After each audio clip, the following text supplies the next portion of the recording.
Hey everyone, this is Friedel Hooker, Asia Raven, and the camera's a bit wonky because of reasons, but anyway, I'm back with my weekly comic book reviews where I'll go over the comic books that I read this week. So, yeah, also I'll be doing a written review list for this week's video, so make sure to check that out.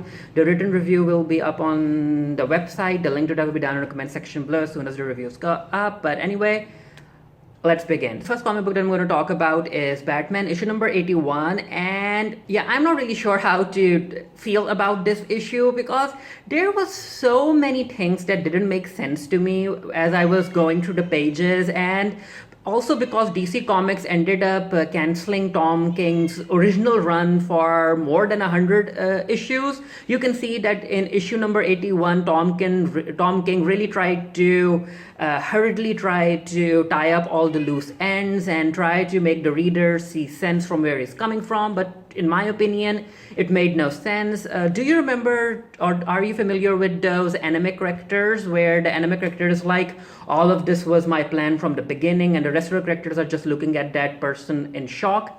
Well, that's basically what Tom King did with Batman. Apparently, all of this was Batman's plan from the start, and it also turns out that Batman ends up hitting his children in order to communicate with them, which makes no sense.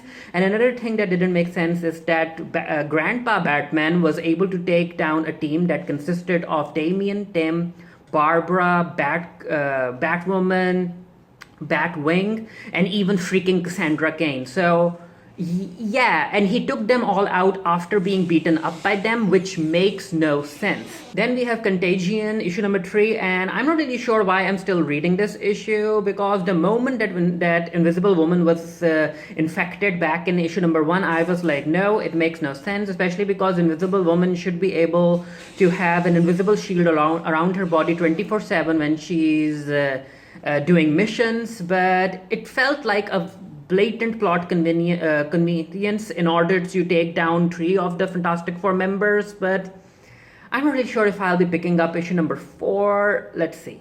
Then we have Justice League issue number 34. Truth be told, I ended up skimming through this issue because I'm still waiting for something to happen.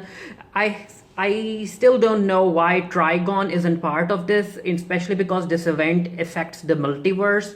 And why is he ignoring everything that's going on? Is he okay with Raven getting hurt? And basically, from what I could get, they ended up making Hawkgirl do a Star-Lord move where she ended up doing something not good because of her emotions, and that ended up ruining the entire plan. Then we have Something is Killing the Children, issue number 2. That's by James Tynion IV, and you know what, I've already done a written review of the first issue, and I am enjoying this series so much. It's creepy, it's queer, it's well written, it's very engaging, and the art by Werder Del Edra and Michele Muerto is amazing. The art team really does an awesome job of giving life to James Tynion's words, and yeah, you need to pick this issue up.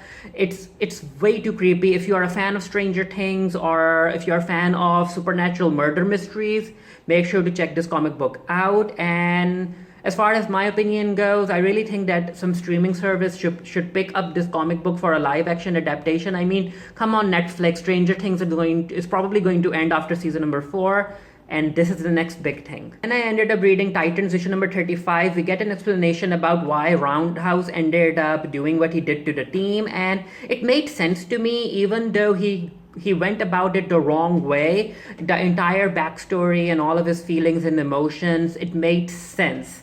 But yeah, everything escalated quite quickly, and then Lobo came in, so I'm really interested to see where the story goes. And the moment Damien said, yeah, my cat interrupted.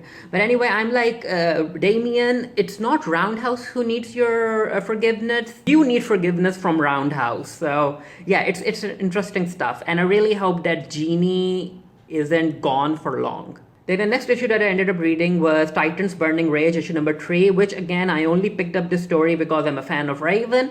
It was fun, however, the more main story ended up focusing on Beast Boy's personal arc, which was okay. Like, Yeah, I wouldn't recommend this story. Maybe read it in its entirety. I think it's only 3 issues long, or maybe five. I'm not really sure, but yeah, it was okay. And the final comic book that I read was X-Men issue number 1. This is the first story that comes out after the entire scheme that Jonathan Hickman laid in Powers of 10 and House of X. And it was quite fun. It focused on Scott Summers. Basically, Scott Summers is living on the moon with his family, and his family includes his brothers, Wolverine for some reason, Jean, Rachel, Cable, everyone.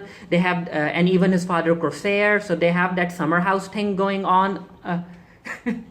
Going on the moon. And if you look at the schematics or the floor plan, you will see that Scott, Logan's, and Jean's rooms are connected. They have like doors inside each other's room so that they can move around. And I'm like, Jonathan Hickman, I know what you're doing. There are already rumors online about those three of them having like living in this polyamorous situation, and I'm like, I see you, Jonathan Hickman. I see what you did there. Now, as far as the story is concerned, it was very slow paced. Basically, Scott ended up going on a mission with Storm, Magneto, and Polaris to save some mutants who were being experimented on by the Arcus organization, and they ended up meeting this girl who was post-human, basically human, who has had a lot of experiments done to them, and she ended up disappearing, which I guess she'll be back down the line. And yeah, Jonathan Hickman gets Scott. It was very enjoyable to see the way he wrote Scott, especially after what Scott has had to go through in the comic book world. However, Jonathan Hickman's Storm is a different story. She kind of felt off, but I think her personality can be justified due to the fact that the comic book did tell us the Storm is basically exhausted and she's running on fumes at this point. And I do think that Jonathan Hickman has a plan for Storm, and it would be interesting to see what happens there. And also talking about Magneto. I mean, no matter how high and mighty Magneto ends up acting in front of others, and even though he's revered by the people of Krakoa, you know that Magneto realizes that he's not a god. He's not a god-like being even. And you know who is a god? Storm. Storm's an actual goddess. And I'm like, you know what, Magneto, that must sting. That even though you want other people to think of you as a god, you aren't really a god. However, Storm, who is an X-Men member, is a real god, and you're working with her in a team. Yeah, it's a fun dynamic there, so let's see what happens. Let me know if you guys read any of the comic books that I mentioned in this video, and what did you think about them? Which were the comic books that you picked up this week? Let me know about the down in the comment section below. And remember, I'll be doing a written review of these comics, so the link to Reddit will be down in the comment section below as soon as the review goes up on the website. And until next time, stay happy, stay safe, stay blessed, and I'll see you guys later.